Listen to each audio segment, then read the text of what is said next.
এরকম একটা ভর্তা হলে গরম ভাতের সাথে কিন্তু জমে যাবে। কে কে ভর্তার লাভার আছে আজকে আমি সেটাই দেখব। তো আমার নতুন আইডিতে নতুন একটা ভিডিওর জন্য সবাইকে স্বাগতম। আসসালামু আলাইকুম। সবাই কেমন আছেন? দেশ ও দেশের বাহিরে যেখান থেকে আমার ভিডিওটা দেখবেন সবাইকে জানাই মন রান্নাঘরে স্বাগতম। তো দেখেন আমি আজকে খুব শখের বসে নতুন একটা আইডি খুলছি, আর সেই আইডির মধ্যে আমি আজকে ভর্তার একটা ভিডিও দিব। তো ভর্তার লাভার কে কে আছেন অবশ্যই আমার ভিডিওটা দেখে দিবেন। আর ছোট্ট একটা লাইকের অনুরোধ রইল, একটি লাইক দিয়ে তারপর ভিডিওটা কন্টিনিউ করে যাবেন। আর আমার আইডিতে যারা লাইক কমেন্ট করবে কিংবা আমার ভিডিও দেখবে, আমি কিন্তু সে কমেন্ট পেয়ে অবশ্যই চলে যাব আমার আপু ভাইয়াদের আইডিতে গিয়ে অবশ্যই আমি ভালোবাসা দিয়ে আসব। তো এটা আমার ছোট্ট একটা কচু বাগান। এই বাগান থেকে কিন্তু আমি কিছু কচি কচি কচু পাতা উঠিয়ে নিতেছি। আর মাছ মাংস খেয়ে বিরক্ত হলে, জ্বর ঠান্ডা আমার মতো যদি অসুস্থ থাকেন, আমার কিন্তু আজকে 1 সপ্তাহ যাবৎ ঠান্ডা লাগছে। তো দেখেন কণ্ঠ শুনেই বুঝতে পারবেন একদমই গলা ভেঙে গেছে। তারপর ভাত খেতে পারি না, একদমই রুচি নেই। তো বিকেলবেলা হঠাৎ করে মনে হলো, প্রায় কিন্তু অন্ধকার হয়ে গেছে, মাগরিবের আজানের 10 মিনিট আগে। ভাবতেছি সারাদিন খাওয়া দাওয়া হয় নাই, হঠাৎ করে এটা মনে পড়লো যে কচু পাতার ভর্তা দিয়ে ভাত খেলে তো মুখে রুচি বাড়ে। তো যেই কথা সেই কাজ, সাথে সাথে চলে গেলাম নিজের বাগান থেকে কিছু পাতা উঠিয়ে। এগুলো কিন্তু জংলা কচুর পাতা। আর সাথে সাথে আমি কিন্তু নিয়ে আসলাম। আর এখন আমি পাতাগুলো পোকামাকড় আছে কি না উল্টে পাল্টে দেখে তারপর আমি ছিঁড়ে নিতেছি, কারণ এগুলো কুচি করার প্রয়োজন নেই যেহেতু কচু পাতা একদম নরম। তো এটা দিয়ে আমি আমার মনের মতো করে অল্প একটু ভর্তা তৈরি করব, আর সাথে সাথে আমি গরম ভাত দিয়ে খেয়ে নেব। এরকম একটা গ্রাম্য বাংলার ভর্তা হলে কিন্তু আমি আশা করি যে আর কিছুই লাগবে না। খেতে মাছ মাংস সব কিছু দিয়ে রেখে কিন্তু শুধু এই ভর্তাটাই খেতে চাবে। আমি কথা দিলাম, সেজন্য কিন্তু আপনাদের মাঝে ভিডিওটা নিয়ে আসা যে আমার যেহেতু অসুস্থ, খেতে পারি না, এরকম একটা ভর্তা হলে খেতে পারবো।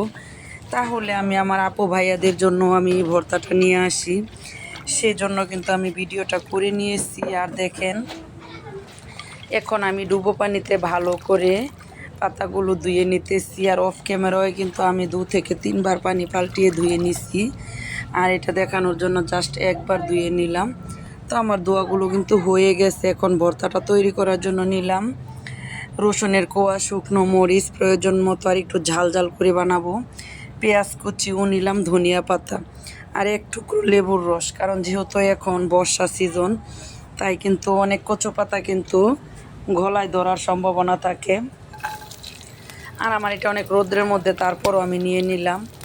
আর এখানে দেখেন আমি ফ্রাই প্যানে কিন্তু তেলটা আগেই গরম করে রেখেছি। এখন কোয়া করা রসুনগুলো দিয়ে দিলাম। আমি রসুনগুলো ভালো করে ভেজে তারপর অন্য উপকরণগুলো দেব। আর ভিডিওটা কিন্তু আমার মাগরিবের পরে করা হয়েছে, একদম সন্ধ্যা হয়ে গেছে, তাই কিন্তু কিছু আলো করতেছে, আপনারা কিছু মনে করবেন না প্লিজ। আমার হলো যখন যেটা মাথায় আসে আমার তখনই সেটা করতে হয়, কালকের জন্য অপেক্ষা করা আমার ভালো লাগে না, তাই কিন্তু আমি ভিডিওটা করে নিলাম।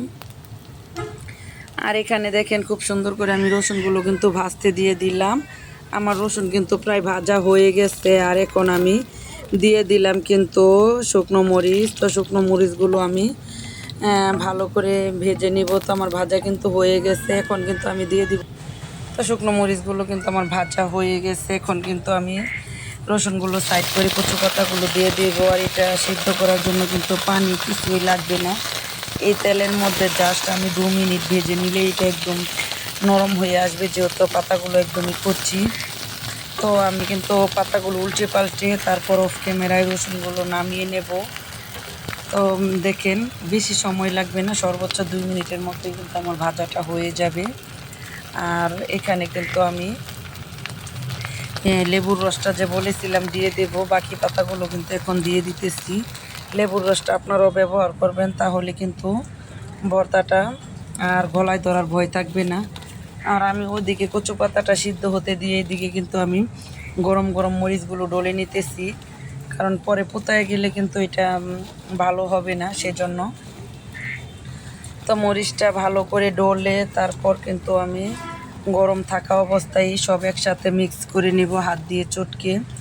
তো মরিচটা ভালো করে গুঁড়ো হয়ে গেছে, এখন আমি রসুনটা গুঁড়ো করে নিতেছি। আর রসুনটা গুঁড়ো হওয়ার সাথে সাথে তারপর এখন আমি পেঁয়াজটাও কিন্তু মিশিয়ে নিব। পরে শুধু পাতাটা ভাজা হয়ে গেলে এনে মিশিয়ে দিলেই কিন্তু শেষ। আর একদমই ইজি, এটা কিন্তু তেমন পরিশ্রম লাগে না, বাটাবাটির কোনো ঝামেলা লাগে না, একদম হাতের সাহায্যে কিন্তু ভর্তাটা তৈরি করতে পারবেন।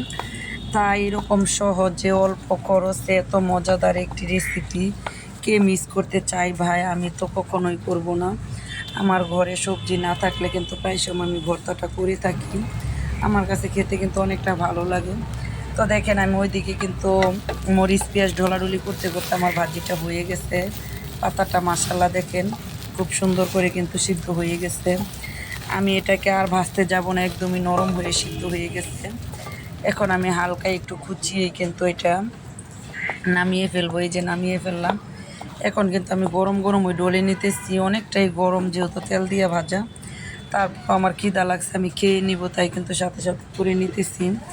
এই যে লেবুর রসটা কিন্তু আমি পুরোটা রসই দিয়ে দিব, তাহলে কিন্তু যেহেতু বর্ষার সিজন গলায় ধরার কোনো চান্স থাকবে না। আর আপনারা অবশ্যই কিন্তু এখানে এক টুকরো লেবু ব্যবহার করবেন, তাহলে আর কোনো সন্দেহ নেই। এখন আমি সব কিছু একসাথে হাতে চটকে মিশিয়ে নেব। আর মিশিয়ে আমি এখনই কিন্তু সাথে সাথে আমি আপনাদেরকে খেয়ে দেখাবো। তো এই পর্যন্ত যারা ভিডিও দেখতে দেখতে এই পর্যায়ে চলে আসছেন, নতুন হলে আইডিটা সাবস্ক্রাইব করার অনুরোধ রইল। আর পুরাতন হলে তো কিছু করারই নাই, তো নতুন আইডিতে সবাইকে স্বাগতম। সবাই ভালো থাকবেন, সুস্থ থাকবেন। আজ এই পর্যন্তই, দেখা হবে আবার নেক্সট কোনো ভিডিওতে। সেই পর্যন্ত সবাই ভালো থাকুন, সুস্থ থাকুন। তো দেখেন খুব সুন্দর করে কিন্তু আমি এখন খেয়েও নিব। তো ভর্তাটা আমি ওখানে রেখে দিয়েছি, আর এখানে আমি খেয়ে নিতেছি। তো খুবই স্বাদ ছিল কিন্তু আলহামদুলিল্লাহ। আমি খাবারের পরে ভয়েস দিছি মাশাল্লাহ।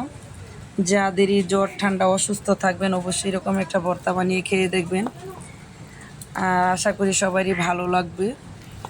তো আজ বিদায় নিলাম, আল্লাহ হাফেজ, আসসালামু আলাইকুম ওয়া রাহমাতুল্লাহি ওয়া বারাকাতুহু।